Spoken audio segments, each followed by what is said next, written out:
国際約束のうち、国会承認条約となるものの基準として、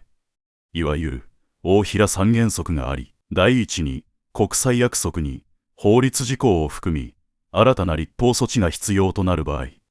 第二に財政事項を含み、すでに予算または法律で財政措置が認められている以上に、財政支出義務が発生する場合、第三に政治的に重要で発行のために批准が要件とされている場合を指す。この3つのカテゴリーに入らない国際約束が行政取り決めであるが、大平答弁では、すでに国会の承認を経た条約や国内法、あるいは国会の議決を経た予算の範囲内で実施し得る国際約束については、外交関係の処理の一環として、行政府限りで締結し得ると説明している。いわゆるパンデミック合意、そしてIHR について伺いたいと思います。今ここにおられる平沢勝栄さんとですね、私は WCH 議員連盟というのを作って、ワンワーワンヘルスではなくて The Better Way ということで活動しています。というのは、失敗をした WHO がですね、さらに大きな権限を持って間違いに間違いを重ねることはあってはならないという基本的な認識を持っています。そこで上川外務大臣にお聞きしたいと思いますが、憲法73条3号の大平三原則、これは何ですか。これは1974年2月に大平外務大臣の答弁に基づきまして3点、まず1点目としてはいわゆる法律事項を含む国際約束、2点目としていわゆる財政事項を含む国際約束、3点目として我が国と相手国との間、あるいは国家間一般の基本的関係を法的に規定するという意味におきまして、政治的に重要な国際約束であって、それゆえに発行のために基準が要件とされているものについては、国会の承認が必要とされていると認識をしております。大臣、それは今も生きてますか。今もその原則の下で行っているところでございます。今まで4回、今朝もやったんですけど、議連をですね、WHO が自分たちで定めた IHR 規則も無視してですね、今進めてるんですね。で、その中心となっているのがバイデン政権と岸田政権であります。2022年の9月から12月の間に法的拘束力を持つ文書を策定することを決定と、もうこれ決定しているわけですね。ということは、パンデミック合意、皆さんはパンデミック条約っておっしゃってますけども、これは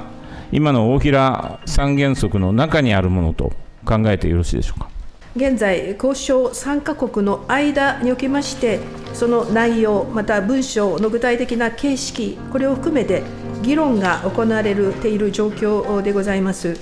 その意味でいきますと、これから最終的なところの着地までプロセスの中で検討されるものと考えております。大臣、私が聞いたのは、もうこれ決定されて、これは皆さんが僕らに配った文書ですよ。法的拘束力を持つ文書を策定することを決定と、もう決定してるんです。今大臣がおっしゃったのは、いろんなね、提案事項を持ち寄って議論してるんですよ。それは知ってる。で、これもですね、今年の1月27日まで、つまり決定の4ヶ月前にまで出さなきゃいけない事務局長案が出てきてないわけです。そこは聞いてないんですよ。要は決まったこと、法的拘束力を持つ文書を策定することを決定したと。これ外務省の文書ですからね。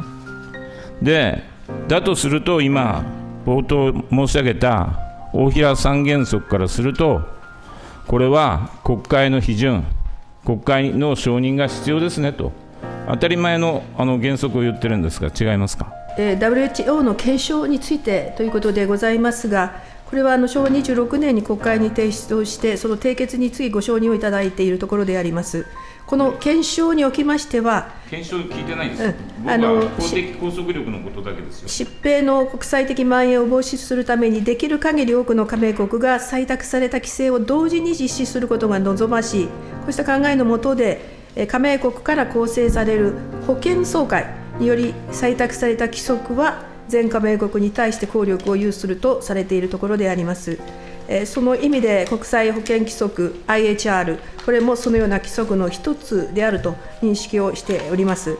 今の手続きが採用していることも含めまして、WHO 憲章の締結につきましては、国会のご承認を得てきているところでございます。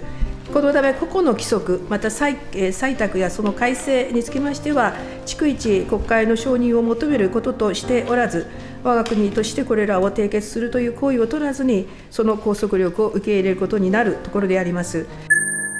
逐一国会の承認を求めることとしておらず、我が国としてこれらを締結するという行為を取らずに、その拘束力を受け入れることになるところであります。先ほどの大平三原則でございますが、WHO 憲章の定める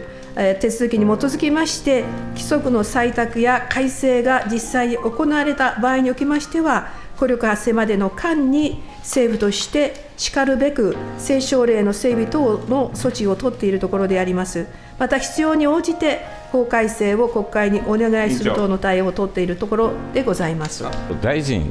整理をして答弁するように、ご指導ください。これはですね、大臣、これまでのパンデミック条約っていうのはレコメンデーションなんですよ。こうした方がいいんじゃないですかと。で、わざわざここに法的拘束力って言ってることはオブリゲーションになるわけですよ。義務。間違ったことをやった WHO がまた間違ったことをみんなに押し付けてきてはならないと思ってるわけです。だからアメリカでもどこでもですね、これを批准手続きにせよとか、もう脱退するんだとか、そういう議論があるということをですね、ぜひ踏まえていただきたいんですね。じゃあ国会に諮らんということですね。パンデミックの定義は何ですか。一般的に、感染症の世界的な大流行のことを指すものと考えております。いや、一般的な定義じゃなくて、法的文書を詰めようとしているわけですね。そこにおける定義なんですよ。定義はないんですよ。それはもう何回も聞いて、ないって答えを聞いてるんです。一般的な問いを聞いてるんじゃないんです。ここにいわゆるパンデミックアグリーメントのパンデミックという定義は何ですかと聞いてるんです。現在、交渉参加国の間で議論が行われている状況であると認識をしているところでございます。お聞きになりましたか。定義のないものを